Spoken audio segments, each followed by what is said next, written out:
Salut les mobbers, donc comme tu as pu voir dans le titre de la vidéo, aujourd'hui on va faire un petit retour d'expérience sur le variateur Doppler ER3. Allez, c'est parti, générique.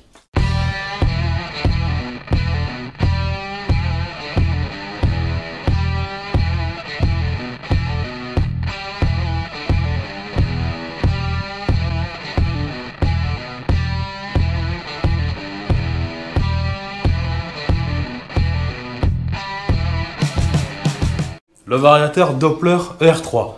Bah c'est un très bon vario, vous pouvez l'acheter. Allez, fin de la vidéo, ciao. Non, blague à part. C'est un très bon vario, mais il y a quand même des petites choses à voir qui sont inhérentes à ces matériaux. C'est-à-dire que c'est un variateur qui va s'user rapidement sur certains points. Tout simplement au niveau de l'ajout mobile, quand tu prends la fonction embrayage, ta courroie est bien posée sur un petit roulement. Et bien ta joue mobile va s'user prématurément au niveau quand ta courroie est au plus bas, là justement où ta courroie vient tout le temps frotter sur ta joue mobile qui elle tourne tout le temps. Je vais essayer de te montrer de près en faisant des photos et tout ça pour que tu vois mieux l'usure dont je te parle. La photo que tu viens de voir, c'est pas la joue mobile mais c'est la joue fixe. Mais tu as la même usure côté joue fixe. Les deux joues forcément vont venir s'user vu que le variateur lui tourne, la courroie elle ne tournant pas, forcément ça fait un petit peu d'usure. Après l'autre pièce qui va rapidement s'user aussi, c'est tes pions de guidage. Déjà il faut penser à les resserrer au frein filet, et c'est derrière c'est marqué dans la notice Doppler. Parce que si jamais tu ne les resserres pas au frein filet, tes deux petits pions là, ils vont se barrer. Tes colonnettes, voilà. Tes colonnettes, elles vont se barrer et ben, tu l'auras dans le cul. Donc tu les desserres, tu les serres au frein filet bleu, tu le resserres et ça ne bougera pas. Par contre, le problème, c'est que vu que tu as le vario qui tourne, qui vient coulisser comme ça, et avec la pression qui tourne, ça vient coulisser tout le temps que d'un côté.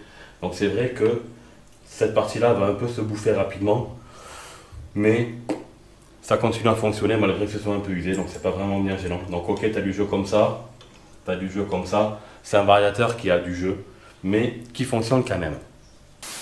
Et en fait, si jamais je fais cette vidéo de retour d'expérience sur le variateur Doppler ER3, c'est tout simplement parce que j'ai eu un souci il n'y a pas longtemps.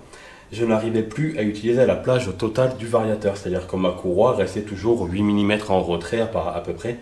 Elle ne montait plus comme il faut. Alors au début, l'utilité, c'est peut-être ma courroie qui est bouffée. Donc je l'ai remplacé et pareil, ça marchait toujours pas et tout ça. J'ai cru que c'était parce que c'était les colonnettes qui étaient bouffées. Donc je les ai remplacées et ben, c'était toujours pas ça. En fait, c'est tout simplement les basculeurs là, ils viennent appuyer sur une pièce en plastique qui permet de faire appui et de faire fermer ton vario. Et tout simplement, elles étaient usées. Et en s'usant, ben, ça avait fait un creux et ça me bloquait. Je te mets justement la photo des pièces en question qui étaient usées. Et donc ça faisait donc des creux comme je te disais. Et ce que j'ai fait tout simplement c'est que, bon tu as vu le prix, ça coûte 2 € le 2, c'est pas la mort. Mais tout simplement je les ai dévissés, je les ai retournés et ben, ça marche. Donc je les remplacerai certes, pas de suite, mais je les remplacerai. Donc voilà, certes ils s'usent, mais ils continuent quand même à fonctionner. Donc en fait, pour le prix qui coûte, certes un mal aussi ou un truc comme ça, et s'use moins, je sais que le traitement des joues et tout ça est de meilleure qualité. Mais par contre, le prix n'est pas le même aussi. Donc moi, honnêtement, pour l'utilisation que j'en ai, je roule quand même pas mal avec la mob, parce que là, je crois que ça doit faire facilement 1 an et demi que j'ai le vario, ou 2 ans. Je roule quand même pas mal. Et à part voilà l'usure des deux petites pièces en plastique, j'en suis plutôt très content. D'ailleurs, souvent on me pose encore la question de quelle courroie utiliser avec le vario et tout ça. Donc je te mets dans le lien de la vidéo. Je te mets en description de la vidéo le lien sur la vidéo que j'ai fait justement de comment faire pour utiliser la plage totale du variateur mal aussi, à savoir quelle courroie utiliser, la modif à faire à l'intérieur, la petite cale et tout ça. Donc je te mets ça dans la description de la vidéo, comme ça tu ne te prends pas la tête et tu pourras tout faire. C'est tout pour cette petite vidéo récap sur le variateur Doppler ER3. Donc si cette petite vidéo t'a plu, comme d'habitude, n'hésite pas à liker, partager, t'abonner.